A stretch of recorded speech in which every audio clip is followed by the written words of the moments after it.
Genesis chapter 43. Bumalik sa Egypt ang mga kapatid ni Joseph.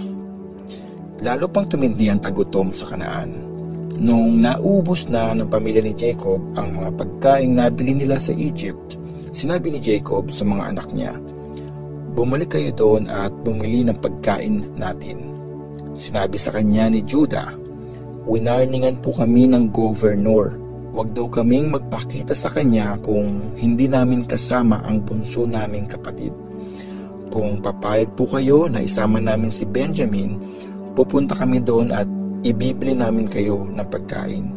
Pero kung ayaw nyo, hindi kami pupunta.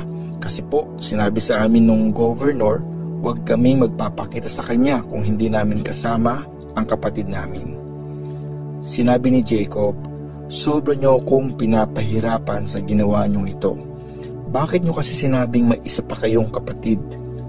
Sumagot sila, "Ang dami po kasing tanong ng governor tungkol sa amin at pamilya natin. Sabi po niya, buhay pa ba ang tatay niyo? Meron pa ba kayong ibang kapatid?" Sinagot lang po namin yung mga tanong niya.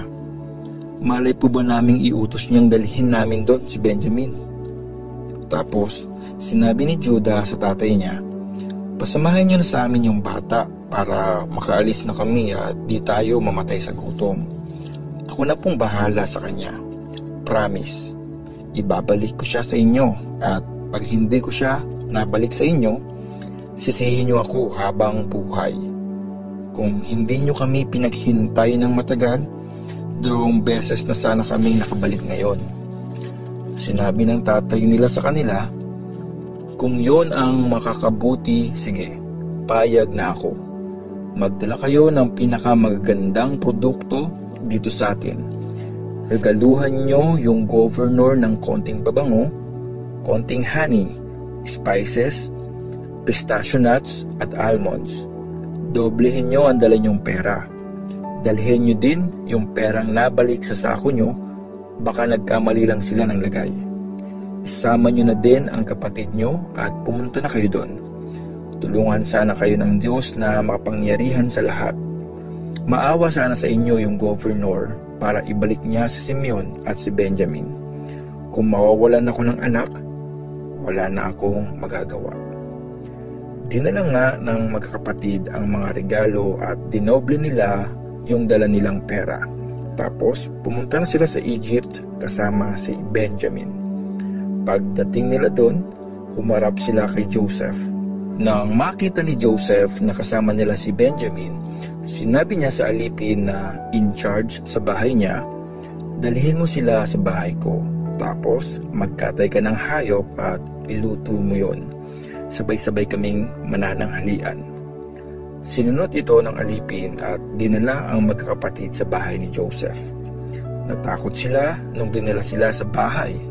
Naisip nila, siguro dinala tayo dito dahil dun sa perang nabalik sa mga sako natin nung unang punta natin dito.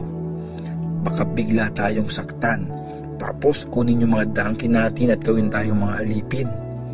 Kaya nung nasa pinto na sila ng bahay, kinausap nila yung alipin, "Sir, may sasabihin sana kami. Pumunta kami dito dati para bumili ng pagkain. Nung pauwi na kami, binuksan namin yung mga sako, tapos nakita namin sa loob yung perang binayad namin. Nandun po lahat, kaya dinala namin yun ngayon. Nagdala din kami ng pera na pambili ulit ng pagkain. Hindi namin alam kung sinong naglagay ng pera sa mga sako namin." Sinabi ng alipin, "Huwag kayong mag-alala. Huwag kayong matakot. Siguro ang Diyos nyo, ang Diyos ng tatay nyo, ang naglagay ng pera sa mga sako nyo. Natanggap ko ang bayad nyo." Tapos dinala niya si Simeon sa kanila. Pinapasok sila ng alipin sa bahay ni Joseph. Binigyan niya sila ng tubig na paghugas ng mga paa. Tapos pinakain ang mga donkey nila. Ni-ready nila yung mga regalo para mabigay nila kay Joseph pagdating niya. Nasabihan kasi sila na doon sila kakain ng tanghalian. Pagdating ni Joseph, binigay nila ang mga regalo nila at nagbow sila sa harap niya. Kinamusta sila ni Joseph at tinanong, "Kumusta ang tatay niyo? Di ba sabi niyo matanda na siya? Buhay pa ba siya?"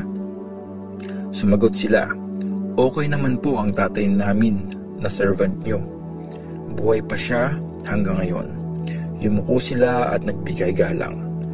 Tapos, nakita ni Joseph ang kapatid niyang si Benjamin at sinabi, "Siya ba yung sinasabi niyong bunso niyong kapatid? God bless you, anak." Biglang umalis si Joseph kasi naiiyak na siya. Miss na kasi niya ang kapatid niya. Kaya pumunta muna siya sa kwarto niya at doon umiyak. After nun, naghilamos siya at lumabas. Kinalman niya ang sarili niya at pinaserve na yung pagkain. Naghain sila kay Joseph sa isang table at sa isang mesa naman ang mga kapatid niya. May sariling mesa ang mga Egyptians kasi naniniwala sila na napakasamang kumain kasama ang mga Hebrews. Pinaupo na ang magkakapatid sa harap ni Joseph. Napatingin sila sa isa't isa at takang-taka sila kasi nakaayos ang upo nila mula panganay hanggang sa bunso. Sinerve din sa kanila yung mga pagkain na nasa mesa ni Joseph, pero 5 beses na mas marami yung sinerve kay Benjamin. Uminom sila at nagsaya kasama si Joseph.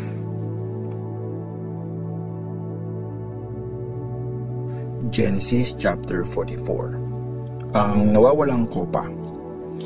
Inutusan ni Joseph ang aliping in charge sa bahay niya. Punuin mo ng pagkain ang mga sako nila hanggat kasya, at ilagay mo sa ibabaw nun yung perang pinambayad nila. Tapos, ilagay mo itong silver kong kopa sa sako ng bunso, kasama ng pera niya. Ginawa nga yun ng alipin niya. Nung mag-uumaga na, pinauwi na ang magkakapatid sakay ng mga donkey nila. Nung hindi pa sila masyadong nakakalayo sa city, sinabi ni Joseph sa aliping in charge sa bahay niya, "Habulin mo sila. Pag naabutan mo, sabihin mo ito, 'Naging mabuti kami sa inyo. Bakit nyo kami ginawan ng masama? Bakit nyo ninakaw yung silver na kopa ng boss ko? Hindi niya lang yon ginagamit sa pag-inom. Ginagamit niya din yon sa panghuhula. Ang sama-sama ng ginawa nyo." Nung maubutan sila ng alipin, sinabi nga niya ito sa kanila. Tapos sinabi nila sa alipin, "Ano pong ibig nyong sabihin? Bakit nyo kami pinagbibintangan? Hinding-hindi po namin magagawa yan.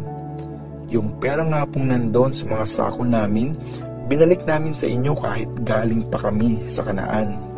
Hindi namin nanakawan ng silver o gold ang bahay ng boss nyo. Sige sir, pag nakita nyo yun sa kahit sino sa amin, patayin nyo siya. Tapos gawin nyo na kaming lahat na alipin." Sinabi nito, "Sige, payag ako.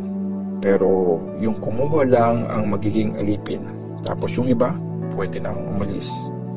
Binaba agad nila ang mga sako sa lupa at binuksan ito. Isa-isa itong tiningnan ng alipin mula panganay hanggang sa bunso, at sa sako ni Benjamin nakita ang kopa. Pinunit na magkakapatid ang damit nila sa sobrang lungkot. Kinarga ulit nila ang mga gamit nila sa donkey at bumalik sila sa city. Pagdating ni Judah at ng mga kapatid niya sa bahay ni Joseph, naabutan nila doon si Joseph. Tapos lumuhod sila sa harap niya. Sabi ni Joseph sa kanila, "Ano itong ginawa nyo? Di nyo ba alam na yung mga taong kagaya ko marunong manghula?" Sabi ni Judah, "Sir, ano pa po bang masasabi namin? Wala na kaming madadahilan pa. Wala na talaga. Pinakita na ng Diyos yung kasalanan namin. Sige po, alipin nyo na kaming lahat at hindi lang yung nakitaan ng kopa." Pero sinabi ni Joseph, Hindi ko gagawin yan. Yung nakitaan lang ng kopa ang magiging alipin ko. Pero yung iba, pwede nang umuwi sa tatay nyo." nagmakaawa si Judah para kay Benjamin. Lumapit si Judah kay Joseph at sinabi, "Sir, please, payagan niyo akong magsalita. Huwag po sana kayong magalit sa akin. Para na rin kayong hari. Hindi po ba tinanong niyo kami kung meron pa kaming tatay o ibang kapatid? Ang sabi namin meron pa kaming tatay at matanda na siya. Tapos yung bunso naming kapatid, pinanganak siya nung matanda na si tatay. Kaya mahal na mahal siya nun.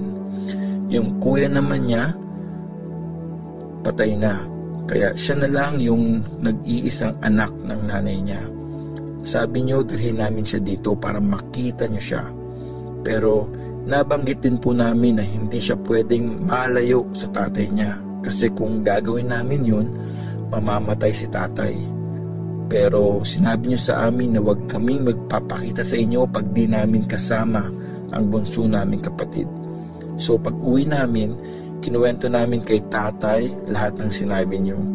Tapos nung pinapabalik na niya kami dito para bumili ng pagkain, sinabi namin sa kanya hindi kami pwedeng bumalik kung hindi namin kasama ang bunso naming kapatid. Makakabalik lang kami pag kasama namin siya.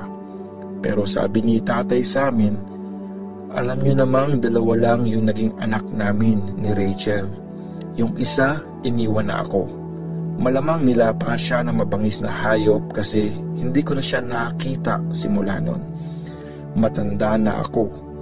Kung isasama niyo din itong isa at may masamang mangyari sa kanya, para niyo na din akong pinatay sa sobrang lungkot.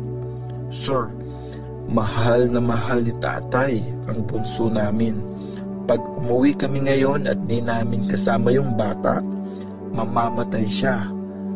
Matanda na siya, kaya pag nagkita niyang di namin kasama yung bata, mamamatay siya sa lungkot dahil sa amin.